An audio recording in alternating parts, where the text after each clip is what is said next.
We're already kind of into it even before we get started here. I'm joined now by our panel of party commentators. Susan Smith is a Liberal commentator. Josie Sabatino is a Conservative commentator, joining us for the first time. Welcome to the panel.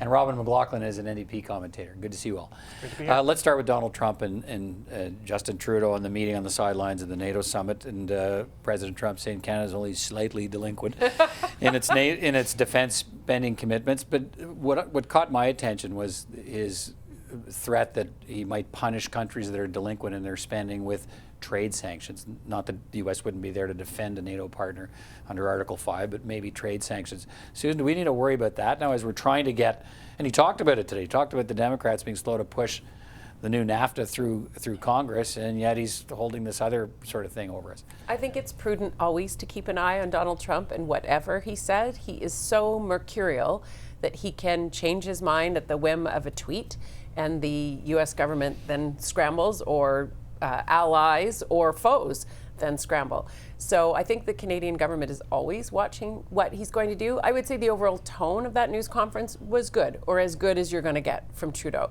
or from Trump.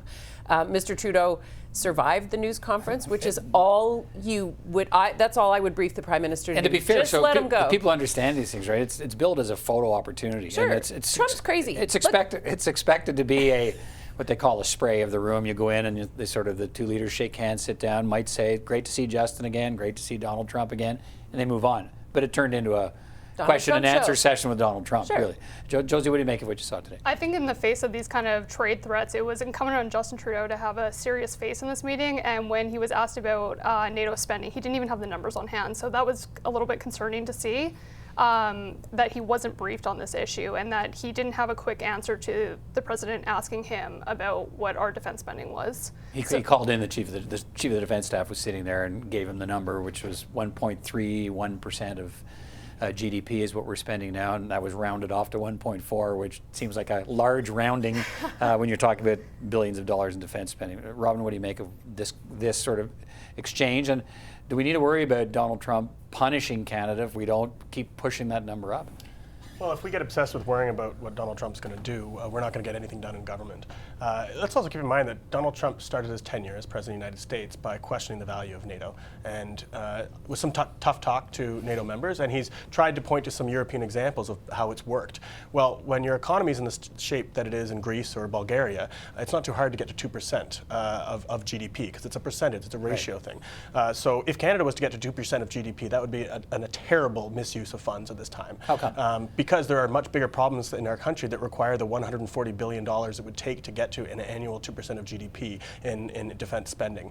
In fact, I was quite critical of the Liberal defense policy when it came out, because it seemed like we were simply bowing to what Donald Trump had asked for, when there are other needs that would help bring peace and stability to the world, like climate change. Well, it's clear we're not. And 0.7% of GDP for official development assistance. So I get the Liberals have a bit of a dance to do here. You want to save face in front of Donald Trump while demonstrating that they made progress. I don't think the solution is to do more on this, so I'd say that it's as Susan alluded to, for Trudeau to come out of this meeting without having gotten trapped by something or saying something that would have gotten him in trouble, that's probably a pretty good day. Well, I mean, so it's, you have a meeting and you're passing grade from the U.S. president, you're only slightly delinquent. So I don't think anybody's going to go home crying in their soup over that. Let's jump ahead from that and talk about the opening of Parliament on Thursday. What should we expect? There are so many, we're going to touch on some of them, there are so many things sort of called to bear in this conversation that have changed since the election, including, and we'll talk about Andrew Scheer, and so what's facing Justin Trudeau in this new Parliament. What do you think we're going to hear on Thursday? Well, throne speech on Thursday, which will follow the election of the Speaker. Then there'll be the throne speech. I think it will be quite high level. The Prime Minister has been meeting with premiers, he's been meeting with opposition leaders, he's been meeting with mayors, trying to determine where the common ground is and where the opportunities are for collaboration and advancing the Liberal agenda, but where it can be done to reflect what the others do. So I think you'll see a high-level throne speech. It won't be rejected. It will be passed by all of the other parties, because it is an item of confidence, and if it gets voted down, we go into another election. We're not going to see that happen. Have we heard anything from opposition leaders to this point that suggests that the Liberals have to divert very much from their campaign agenda? No, and I think the tone is the other big thing that you're going to hear. I think what I'm watching for is to see if there's a diversion in Conservative tone. I think the NDP, Jagmeet Singh, will be pointed and collaborative. Same with the NDP, or same with the Bloc and Elizabeth May. But Scheer has, to date, between now and the election, he has been angry Andrew. And he's fired his chief of staff, he's fired his director of communications, he's fighting for his job. So what I'm going to watch for to see if he's going to continue to be angry Andrew and have his Candice Bergen and others continue in that tone, or they're going to try and do something a little more leadership oriented. Joe, I guess the question for Conservatives, well, for all of us watching, is how effective of an official opposition leader can Andrew Scheer be when he's fighting a rearguard action against members of his own party who want him out of the job today? Absolutely, and I think he needs to demonstrate that he's focused on the pocketbook issues that Canadians were looking for in the election. He's focused on the affordability measures in the throne speech, and he's focused on those tax breaks. That's some low-hanging fruit that he can easily grasp going into Parliament while still meeting with EDAs and doing the work that needs to be done to correct some of the issues that were in the election. But I mean, if the view is he needs to present, you know, what does he have to do as the official opposition leader in the first?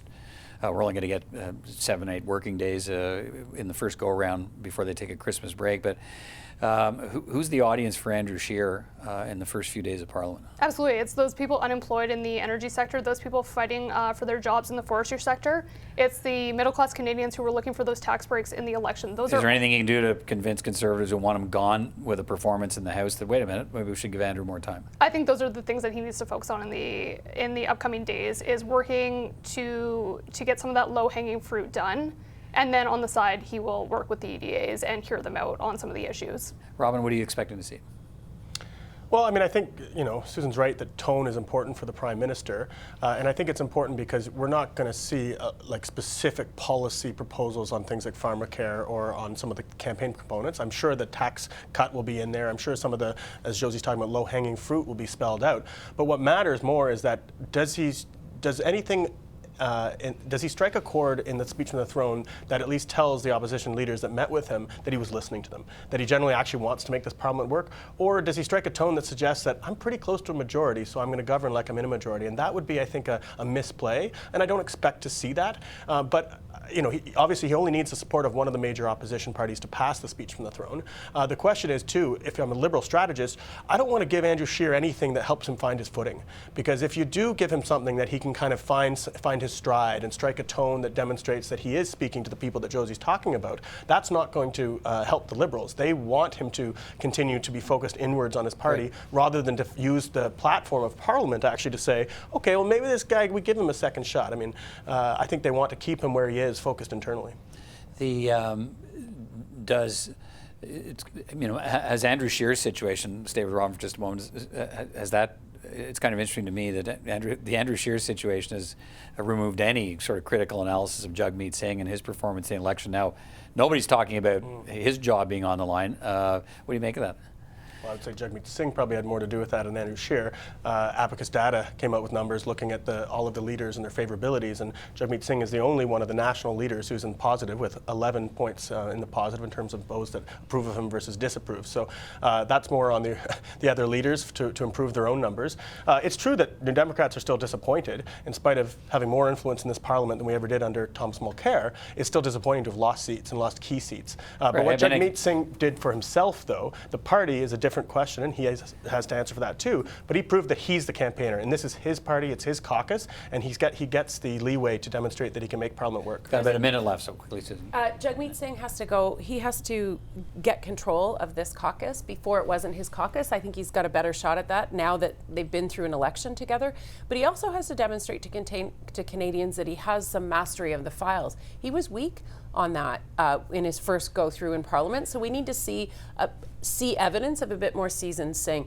But I think all eyes are going to be on Andrew Scheer, because he is, you know, he's lost the support of the social conservatives, he's lost the support of the progressive conservatives. I think the party's going to miss a moderate voice like Lisa Raitt in the House, and Mr. Scheer is going to be fighting for his life. So I expect him to be pointed, and maybe not quite as prime ministerial as he should be.